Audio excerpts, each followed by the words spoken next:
अभी जेल जाने का टाइम आ गया बाबा जी। ये क्या कर रहे हो? छोड़ो हमें। ले चलो इसे। छोड़ो। अरे हमने क्या किया है? अच्छा, तो तू है इन सब का बड़ा अफसर। मगर याद रख, एक सन्यासी की साधना में रोड़ा बन रहा है तू। मिट्टी में मिला दूंगा तुझे। बाबा जी, ये सन्यासी का चोला उतार के जरा ये बताइए, ये बच्चे आशुतोष का क्या किया? कौन आशुतोष? हम तो सिर्फ ब्रह्मा ब्रह्म को जानते हैं। देख, हमसे मिलने आत्माओं के आने का समय हो रहा है। जाने दे हमें। क्षमा कर दूंगा तुझे तेरी इस भूल के लिए। अरे बाबा कहाँ चल दिए? चुपचाप यहाँ खड़े रहिए और हमारे सवालों के जवाब दीजिए, समझे? अरे मूर्ख, इतना दुस्साहस! राख कर दूंगा, मिट्टी में मिला दूंगा। देखो बाबा, सीधे सीधे इज्जत से पूछ रहा हूं, क्या कि उस बच्चे की लाश मिली उस खंडर के पास जो तालाब है ना, वहां जहां पर आप कुंडली मार के बैठे हुए और उसके अंग निकाले गए? कोई मजाक नहीं चल रहा है यहां पर। सीधे सीधे से बताओ, अगर कुछ देखा है तो। देखना चाहेगा? अभी दिखाता हूं मेरी शक्तियां।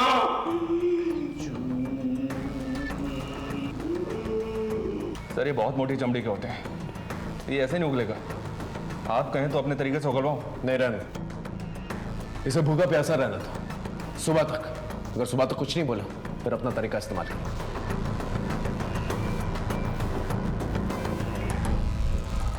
ऑर्गन ट्रेड के एंगल में कुछ मिला? नहीं सर।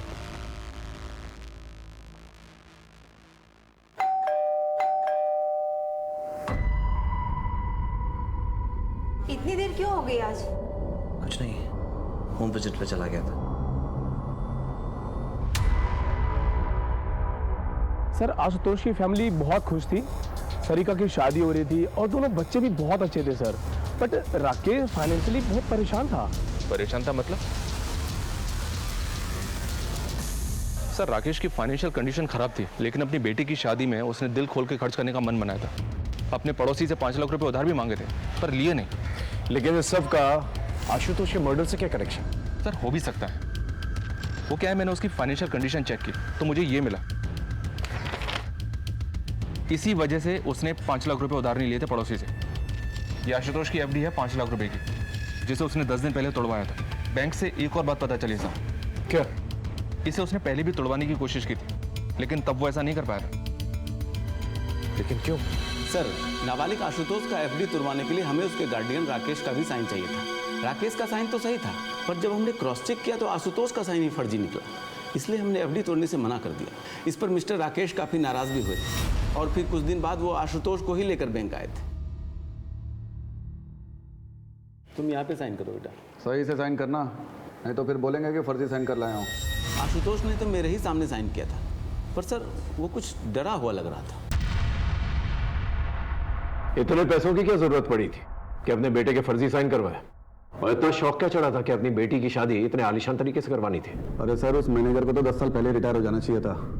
उम्र के साथ साथ उसकी आंखों और दिमाग दोनों ने साथ देना बंद कर दिया है। मैंने कोई फर्जी साइन नहीं किए, वो तो आशुतोष ने किए थे, लेकिन उस मैनेजर को लगा कि मैंने नकली साइन किए हैं, फ्रॉड बना दिया मुझे बैंक में सर, इसलिए आशुतोष को बैंक ले जाना पड़ा। इस एफडी तोड़ने के पीछे की कहानी हमें पता है, अच्छे से पता है। आपके और आपके बच्चों की कोई भी एफडी नहीं है, और जिसकी एफडी है उसकी एफडी 10 दिन पहले तोड़ी गई और तोड़ते के साथ ही उसकी मौत हो जाती है। ये कोइंसिडेंस सही है? अरे सर, कोई कोइंसिडेंस नहीं है। मेरे बेटे की एफडी थी, मैंने तोड़वा दी। आप मुझे गोल गोल घुमा रहे हैं। जा सकते हैं। इस बात का पता लगाना बहुत जरूरी है कि एफडी तोड़ते वक्त आशुतोष घबराया हुआ क्यों था। जरूर उसकी घबराहट के पीछे कोई ना कोई राज है। Okay sir. क्या हुआ? क्यों बुलाया था पुलिस ने? कुछ पूछना था। पापा, कुछ पता चला आशुतोष के साथ किसने किया ऐसा? अभी नहीं। देखो बेटा, जो हो गया सो हो गया। तुम्हारी शादी को कब तक टालेंगे हम? आज भी तुम्हारे ससुराल वालों का फोन आया था। अब आगे बढ़ने का वक्त है, तुम्हारा भी और अभिनव का भी।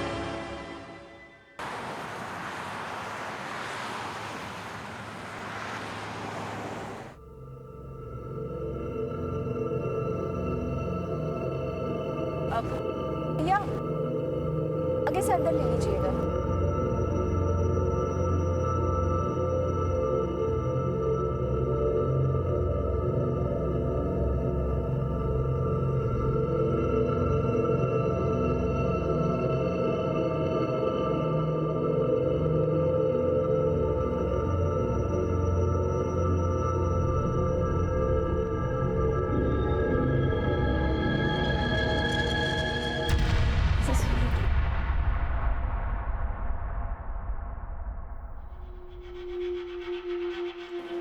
एक्सक्यूज मी, क्या मैं जान सकती हूँ रोहिणी मुझे कहाँ मिलेगी? जी आप कौन? जी वो मुझे जानती है, मैं उसी से ही मिलना चाहती हूँ। सॉरी, रोहिणी यहाँ पर नहीं है, कुछ ज़रूरी काम था तो वो चली गई। बट आप अपना नाम बता दीजिए, मैं उन्हें इन्फॉर्म कर दूँगी कि आप मिलने आई थी। आप एक काम कर लीजिए ना, वो कहाँ गई है मुझे बता दीजिए, मैं वहाँ जाकर मिल लूँगी उससे। सॉरी मैम, वो हम आपको नहीं बता सकते। आप अपना मुझे नाम बता दीजिए, वो जैसे ही आएंगे हम इन्फॉर्म कर देंगे।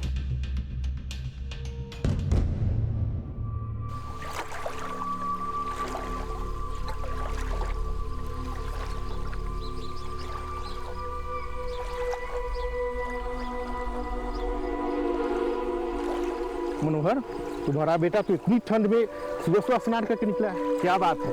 मनोहर, तुम्हारा बेटा तो बहुत तेजस्वी है। राम राम राम राम राम। अरे पापी, तुमने मेरा धर्म भ्रष्ट कर दिया, अपने उतरन का पानी सुबह सुबह मुझ पर डाल दिया। हमको माफ कर दीजिए। क्या बे नरेश, दिखता नहीं है? हम लोग इधर बैठे हुए, तू अपने कपड़े का उतरन का पानी डाल रहा है। माफ कर दीजिए काका। छोड़ो, मुझे बात के लिए क्यों मार रहे हो? तुम इसको इतनी सी बात बोलते हो? इस पापी ने मेरा धर्म भ्रष्ट कर दिया है। घर से मैं स्नान करके निकला था, पूजा पाठ करना है मुझे, और तुम इसका पक्ष क्यों ले रहे हो? क्या तुम्हें अपने गांव की मर्यादा और परंपराओं का कोई ख्याल नहीं है? मुझे गांव की मर्यादा और परंपराओं का ख्याल है, मगर आप किसी इंसान का जाति धर्म देख के उसकी जान तो नहीं लेंगे। अगर नरेश के छूने से आपका धर्म भ्रष्ट हो जाता है तो मुझे इतना कमजोर धर्म नहीं चाहिए।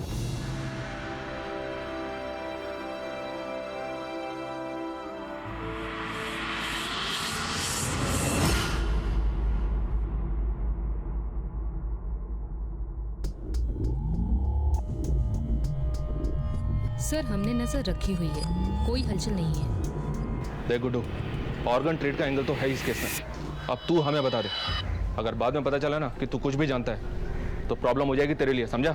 अरे साहब, ये धंधा मैं बहुत पहले ही छोड़ चुका साहब। अगर ऐसा कुछ भी उस लड़के के साथ हो ना साहब, ये खबर उड़ते उड़ते मेरे कानों तक जरूर आती साहब। साहब, ये बाहर का एंगल है। सर, स्कूल से एक न्यूज़ आई है। किरण जी, ये वही अंकित है ना जिसने अभिनव और आशुतोष के साथ खंडर पे जाने की बेट लगाई थी? आज रात तू खंडर में जाएगा ये प्रूफ करने कि वहाँ कोई भूत नहीं है। जी सर। और अब ये अंकित भाग गया है? सर, अंकित अकेला ऐसा लड़का नहीं है जो स्कूल से भाग गया है, और भी लड़के हैं जो स्कूल से भाग गए हैं। असल में जिस माहौल में ये पैदा होते हैं, पलते हैं, उन्हें स्कूल की पढ़ाई अनुशासन जेल जैसी लगती है। मतलब? सर, 60% बच्चे हमारे यहाँ अनाथ हैं, और अंकित भी अनाथ ही था। ये 3 साल पहले हमारे यहाँ किसी NGO के थ्रू आया था। ये कोइंसिडेंस नहीं हो सकता कि पहले बैट लगी, फिर आशुतोष पकड़ा गया, उसके बाद उसका मर्डर हुआ और अभी अंकित भाग गया। कोइंसिडेंस है कि नहीं ये तो नहीं पता, पर अंकित और आशुतोष एक बार पकड़े गए थे। किस लिए? किसका फोन है ये? मैडम, वो मैच आ रहा था, इसलिए मैंने अंकित से फ़ोन ले लिया। मुझे नहीं मालूम था कि इसमें ऐसी सब फिल्म्स पड़ी होगी। झूठ बोल रहे हैं मैम, वो गंदी फिल्म देखने के लिए उसने ही मुझसे फोन लिया था।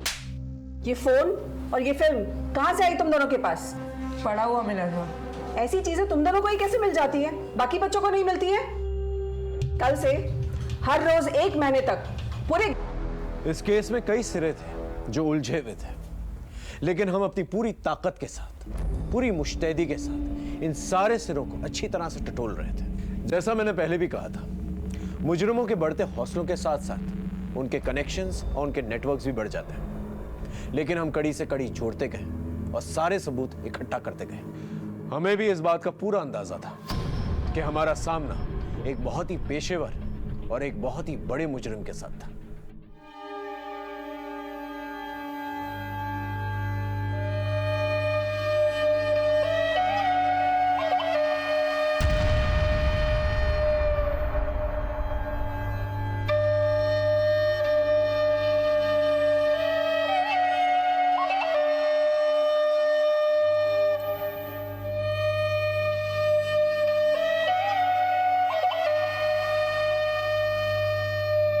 बड़ी गलत बात है शंकर। ये औरतें तुमसे अपनी मेहनत की मजदूरी मांगने आई, तुमने इनकी पिटाई कर दी। ये तो ठीक नहीं।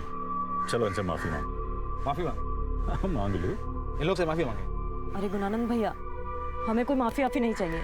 सही कह रही है, एकदम सही कह रही है। अबे जब इनको पीटने में कोई आपत्ति नहीं है तो तुम काहे क्रांति का झंडा उठाए घूम रहे हो बे?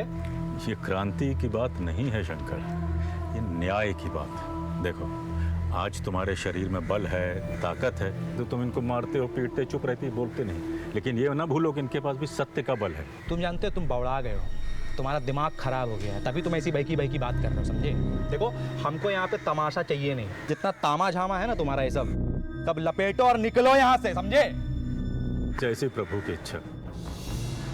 काका बहुत सम्मान करते हैं हम आपका, लेकिन अब एक बात तो तय है कि जब तक शंकर इन गांव वालों से माफी नहीं मांगेंगे और इनकी मजदूरी नहीं देगा, तब खेतों में काम नहीं होगा। और हम सब भी यहीं बैठे रहेंगे काका, देखते हैं प्रभु की क्या इच्छा है ना?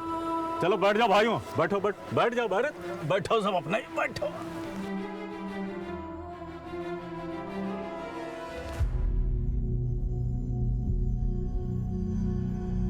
गुणानंद छोड़ो, जाने दो।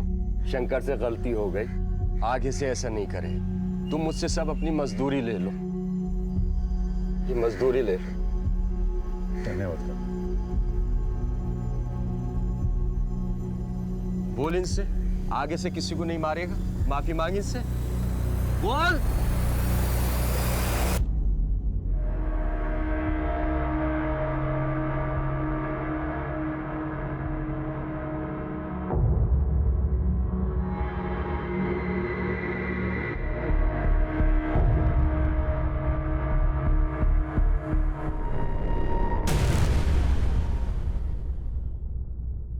तीन बार लेना है, ध्यान रखा करो। कौन हो तुम लोग? अंदर कैसे आगे तुम लोग? कंपाउंडर, ये क्या कर रहे हो तुम?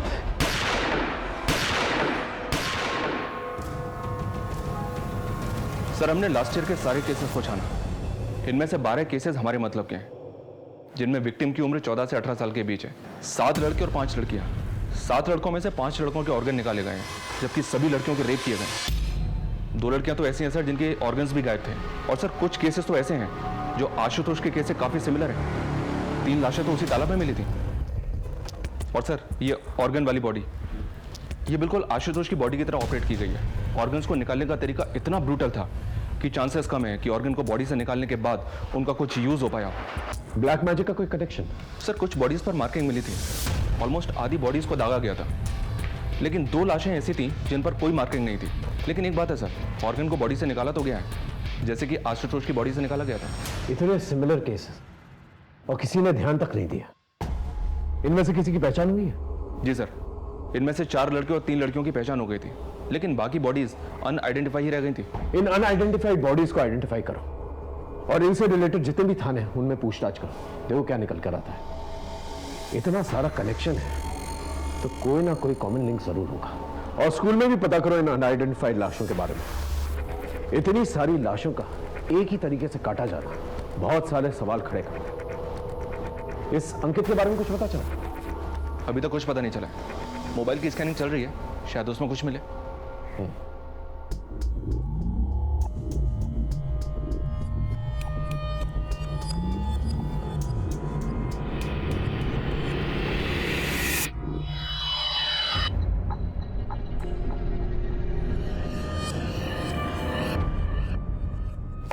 सर आप लड़कों के बारे में क्रॉस चेक कर रहे थे वो तो ठीक है, पर ये लड़कियां, हमारा बॉयज स्कूल है। पॉसिबल है कि आसपास की लड़कियां हों जिन्हें आपने कभी देखा हो या आपके स्कूल में उन्हें कोई जानता हो, कोई गर्लफ्रेंड या कोई फ्रेंडशिप वगैरह। सर हमारे यहाँ के स्टूडेंट तो बाहर ही नहीं जाते हैं, तो ये लड़कियों वाला एंगल तो निकलता ही नहीं है। मैडम जिस ट्रस्ट का स्कूल है उनके गर्ल्स स्कूल भी तो हैं, हो सकता है वहाँ की कोई लड़की हो। होगी सर, पर मैं इनमें से किसी को नहीं जानती हूँ। आप ट्रस्ट का एड्रेस लीजिए और वहीं जाकर पता कर लीजिए। सर आप इस तरह से अपनी इन्वेस्टिगेशन में बार बार स्कूल को लेकर आ रहे हैं, स्कूल की रेपुटेशन पे असर पड़ रहा है। सर इनमें से कोई भी लड़का या लड़की हमारे किसी भी स्कूल या इंस्टीट्यूट से रिलेटेड नहीं है। हाँ, जो बच्चे हमारे स्कूल से भागे हैं ये उनकी मिसिंग रिपोर्ट है, जो हमने पुलिस में भी लिखवाई हुई है। उसके बाद उनके साथ क्या हुआ ये हमें भी नहीं पता। हमें स्कूल से भागे हुए हर बच्चे की डिटेल चाहिए। वो यहाँ पर आने से पहले किसके साथ थे, कहाँ रहते थे। जी सर। बेबी बस 2 मिनट, बेबी 2 मिनट, बस 2 मिनट, बेबी 2 मिनट, बस 2 मिनट में सब्जी तैयार, फिर बेबी खाना खाएगा। चलो बेबी बस बस बस चलो। चलो देखिए कौन है, कौन है, कौन है, कौन है, देखो कौन है, कौन है, कौन है, देखो देखो देखो कौन है। ओ मम्मा आई है। ओ जी बेटा, क्या हुआ मेरे बच्चा? सुबह से तंग ही कर रहा है। सब्जी, अरे सब्जी।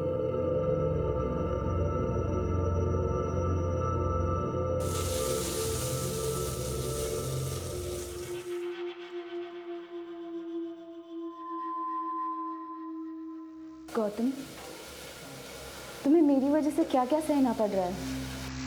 क्या हो गया अचानक? तुम जानती हो चाहे कुछ भी हो जाए मैं हमेशा तुम्हारे साथ हूं। अच्छा बताओ, तुम्हारा काम कैसा था? ठीक ही था, पर हुआ नहीं।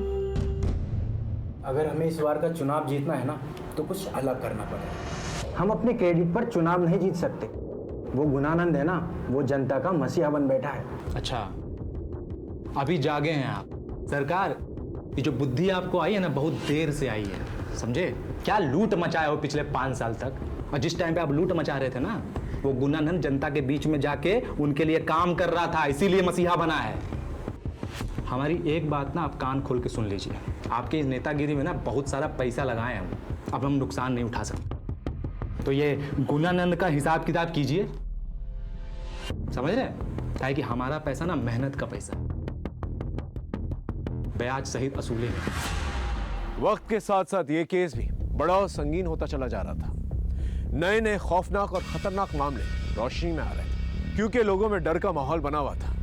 इसलिए कोई भी खुलकर सामने नहीं आना चाहता था, लेकिन कोई ना कोई कहीं ना कहीं पहल जरूर करता है। इस केस में अपराध के खिलाफ मोर्चा खोलने वालों की, आवाज उठाने वालों की जितनी सराहना की जाए उतनी कम है, क्योंकि इसी के जरिए इस अपराध का महाजाल हम काट सकते थे। सलाम साहब, बोल। एक खबर लाया आशुतोष के बाप के बारे में। क्या खबर? सर आजकल कुछ ज़्यादा ही भगवान को मानने लगे। तो इसमें खबर जैसा क्या है?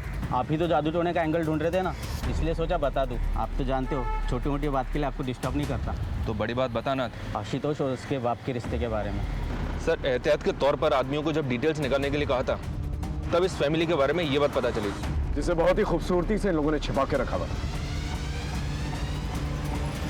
आजकल बहुत पूजा पाठ करवा रहे हैं। हाँ, तो इसमें गलत क्या है? घर की शांति के लिए करवा रहे हैं। लेकिन हमें तो पता चला है कि ये सब कुछ आजकल में शुरू किया आपने। अचानक से इस तब्दीली की वजह जान सकता हूँ? मेरा बेटा मरा है। आपका नहीं, आपके बड़े भाई का। आशुतोष आपका बेटा नहीं, ये बात आपने हमसे छुपाई। वो मेरे बड़े भाई का बेटा था, लेकिन मेरे बेटे जैसा ही था। बड़े भाई की मौत के वक्त वो 2 साल का था, तब से पाला है उसे। छुपाने जैसा क्या है? छुपाने वाली बात है पैसा। आपने अपनी बेटी सारिका की शादी के लिए आशुतोष की एफडी तोड़ी, और एफडी तोड़ने के तुरंत बाद उसकी मौत हो जाती है। जी क्या कह रहे हैं सर आप? 5 लाख रुपए के लिए मैं ये सब करूंगा? मैंने कब कहा कि 5 लाख रुपए के लिए आप करेंगे ये सब? पेपर्स है ना?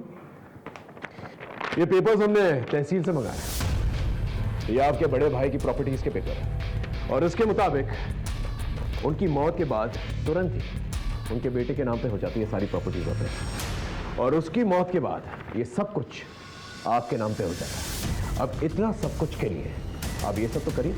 खुद से कातिल ढूंढा नहीं जा रहा और हमारे ऊपर आरोप लगा रहे हैं। अगर आपके पास कोई सवाल है तो पूछिए, वरना मुझे और भी काम है।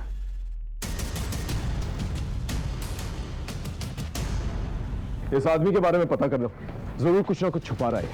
और जितने भी बाबा और पंडित हैं उन सबको राउंड अप करो, पता करो कौन सी पूजा पाठ करवा रहा है। कहीं ये जादू टोना तो नहीं करवा रहा? पता करते हैं सर।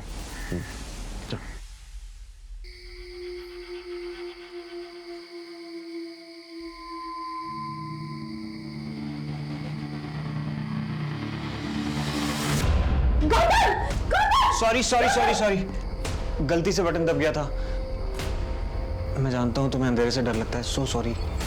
कोई बात नहीं। एक्चुअली सॉरी तो मुझे कहना चाहिए था। फोबिया मुझे है और खामोखा तुम्हें तकलीफ में डाल रही हूँ। मैं जानता हूँ तुम्हारा दर्द, तुम्हारे मन में बहुत कुछ चल रहा है, पर तुम किसी से शेयर नहीं करना चाहती। पर मैं हूं ना तुम्हारे साथ।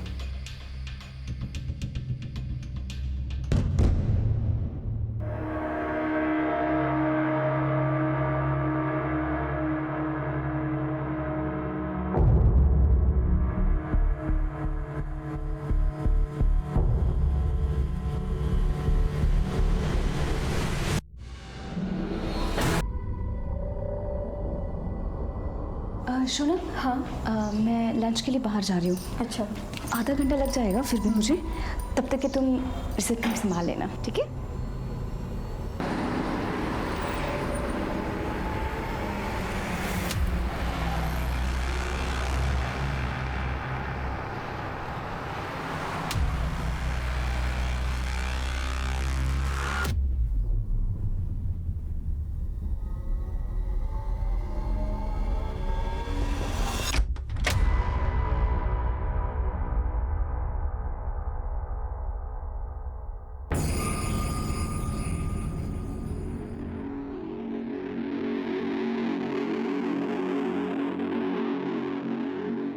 कुछ मिला?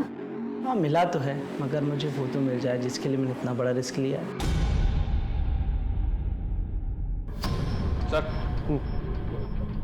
सर टोटल मिली 12 लाशों में से 5 लाशों की पहचान नहीं हो पाई है, लेकिन जिन 7 लाशों की पहचान उनके घर वालों ने की थी, उन सबको बुलाकर हमने उनका बैकग्राउंड चेक किया, तो सबके अंदर एक कॉमन लिंक निकलकर सामने आया है। क्या है कॉमन लिंक?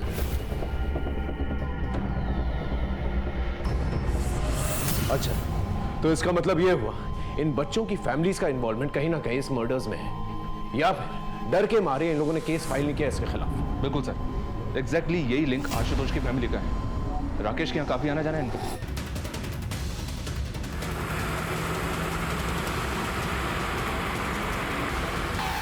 वहां जाके चेक करो, देखो क्या मिलता है। बस प्रशांत अंदर देखो, वहां जाओ। हाँ। क्या हो रहा है इंस्पेक्टर? आप लोग ऐसे कैसे प्रेमाइस के अंदर घुस आए? देखिए मैम, हमें प्लीज अपना काम करने दीजिए, आपको जल्दी पता चल जाएगा। Okay sir. हाँ बच्चे, कुछ पता चला? अंदर कुछ भी सस्पिशियस नहीं मिला। छोटे छोटे बच्चे यहाँ आते हैं, आप लोग की इस तरह की गैर जिम्मेदार हरकत की वजह से देखिए कितना डरे हुए हैं वो। इस तरह आप लोग अंदर घुस आए, वो भी बिना वारंट के। I will complain it to your seniors.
Rohini,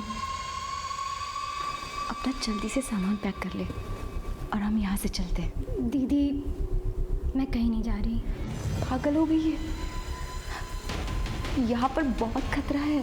अगर किसी ने हम दोनों को साथ में देख लिया ना, तो बहुत बड़ी प्रॉब्लम में फंस जाएंगे हम लोग। तुझे मुझ पर भरोसा है ना, तो चलो मेरे साथ। मैं सब समझाती हूँ रोहिणी, प्लीज रोहिणी।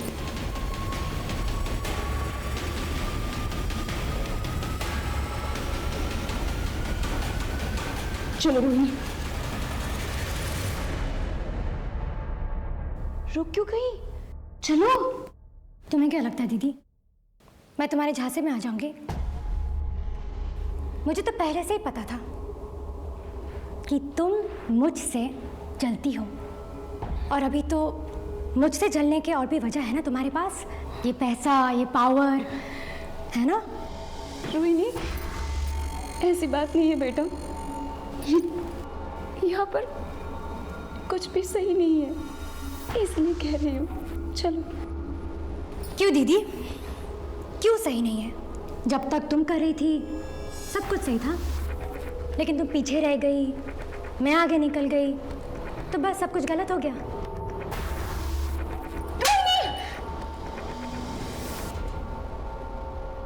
दीदी बचाओ, कोई है वहां पर? कोई नहीं, बचाओ मुझे, चुप हो जाओ, कोई है वहां पर? बचाओ मुझे, कोई आ रहा है, कोई है, बचाओ मुझे, कोई नहीं, चुप।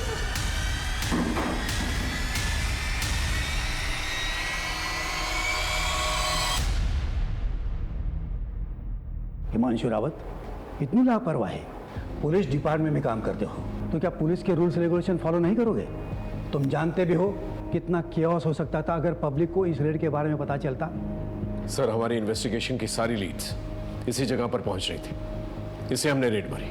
आगे से इस बात का ख्याल रखना, मुझे इन्फॉर्म किए बिना तुम इस केस में कोई भी कदम नहीं उठाओगे। पिछले हफ्ते एक टीम ने रेड मारने की परमिशन मांगी थी। ये फाइल स्टडी करो। ये क्या है सर? एक टीम और भी है जिसने सेम जगह पे छापे मारने थे। कौन सी टीम? जी, इस केस के बेसिस पर ही हमने कमिश्नर साहब से रेड के ऑर्डर मांगे थे, बट इनफ एविडेंस ना होने की वजह से ऑर्डर इशू नहीं हुए थे। ये कौन सा केस था? एक आदमी की बीवी गायब हो गई थी। सर, मेरी बीवी वैदेही, वो बोल के गई थी कि वो ऑफिस के काम से शहर से बाहर जा रही है, पर तब से अभी तक वो वापस नहीं आई। कहाँ गई थी वो? पता नहीं सर, कुछ बताया नहीं। सर, मैंने ऑफिस से पूछताछ भी की, पर उन्होंने कहा कि वैदेही शहर से बाहर कहीं गई नहीं ऑफिस के काम से। जब हमने इस औरत के ऑफिस से पता किया तो हमें ये पता चला कि वो औरत अक्सर अपने पति से झूठ बोल करके कई शहरों में जाया करती थी, जबकि उसके ऑफिस से कभी भी काम के सिलसिले में उसको शहर से बाहर भेजा ही नहीं गया था। फिर ये कहाँ जाती थी? पहले तो हमें ये अफेयर कहेंगे लगा, फिर हमने उसके पति से बात की। देखिए, आपकी बीवी ऑफिस के काम से तो बाहर जाती नहीं थी, और आपका ये कहना है कि उसका कोई अफेयर भी नहीं था, फिर वो आपसे झूठ बोल करके आखिर जाती कहाँ थी? सर, मैं श्योर तो नहीं हूँ, पर उसकी एक बहन थी रोहिणी, जो शादी से पहले कहीं चली गई थी। हो सकता है वैदेही उसे ही ढूंढने जाती हो, क्योंकि हमेशा वो यही कहती रहती थी कि उसको वो ढूंढ के ही रहेगी। कहाँ से गायब हुई थी उसकी बहन? सर, कभी उसने मुझे बताया नहीं। जब हमें वैदेही की बहन रोहिणी की गुमशुदगी के बारे में पता चला, तब हमने अपनी इन्वेस्टिगेशन फिर से शुरू की। हमने वैदेही की पूरी ट्रैवल हिस्ट्री निकाली, अलग अलग उन शहरों की जहाँ पर वैदेही जाया करती थी, और हर उस जगह के बारे में जहाँ के लिए उसने ऑटो बुक किया था, और वो सब वैदेही को एक ही पॉइंट पर लेकर के गए थे, नेटवर्क्स की इन बिल्डिंग्स पर। जी, और आखिरी बार वैदेही जब गायब हुई तब भी वो ऑटो से इसी बंगलो पर गई थी, जो इसी नेटवर्क की प्रॉपर्टी है। हमें डाउट है कि वैदेही और उसकी बहन रोहिणी का गायब होना इन लोगों से ही रिलेटेड है, और शायद इसीलिए वैदेही अलग अलग शहरों में जाया करती थी, और इसीलिए उसने अपने पति को कुछ भी नहीं बताया था। हो सकता है जान के खतरे को लेकर के डर रही होगी।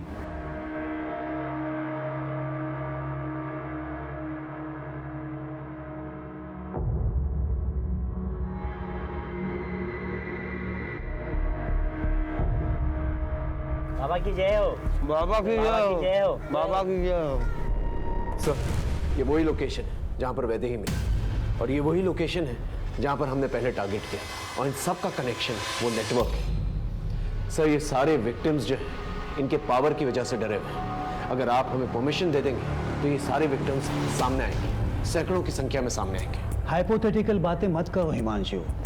ऐसा करेंगे तो वैसा होगा, वैसा करेंगे तो ऐसा होगा। थोड़ा प्रैक्टिकल सोचो। शक करने की वजह हमारे पास बहुत हैं, लेकिन क्या हमारे पास पुख्ता सबूत हैं? कोई चश्मदीद गवाह हैं? देखो, पिछली बार भी तुमने रेड मारी थी। सिर्फ शक के बेसिस पर इतना बड़ा रिस्क मैं नहीं ले सकता। हमने पूरी एड़ी चोटी का जोर लगा दिया था, लेकिन फिर भी अपराधी को पकड़ने में हम नाकामयाब रहे। अब हलचल बढ़ गई थी। अब अपराधी की नजर पुलिस की हर एक मूवमेंट पे थी, क्योंकि केस सेंसिटिव और बड़ा था। कमिश्नर साहब की इंस्ट्रक्शंस और उनकी फिक्र वाजिब थी। हम कोई गलती नहीं कर सकते थे और ना ही खुलेआम हाथ डाल सकते थे। ऐसे में हमने ठोस और पुख्ता सबूत जमा करने शुरू किए। एक कहावत तो आपने सुनी ही होगी, पाप का घड़ा एक ना एक दिन जरूर भरता है। शायद वक्त आ गया था कि इस गुनहगार की किताब के पन्नों में कानून की सजा के पन्ने अब लिखे जाएं। ये आपने लिखवाई थी? जी सर, मेरे पति ऋतुराज की हत्या इन्हीं लोगों ने करवाई है, क्योंकि उन्होंने इन लोगों के लिए काम करने से मना कर दिया था। वो लोग इतने बड़े हैं कि कि पुलिस कुछ नहीं कर पाई। बस शूटर मिला, इंसाफ हुआ।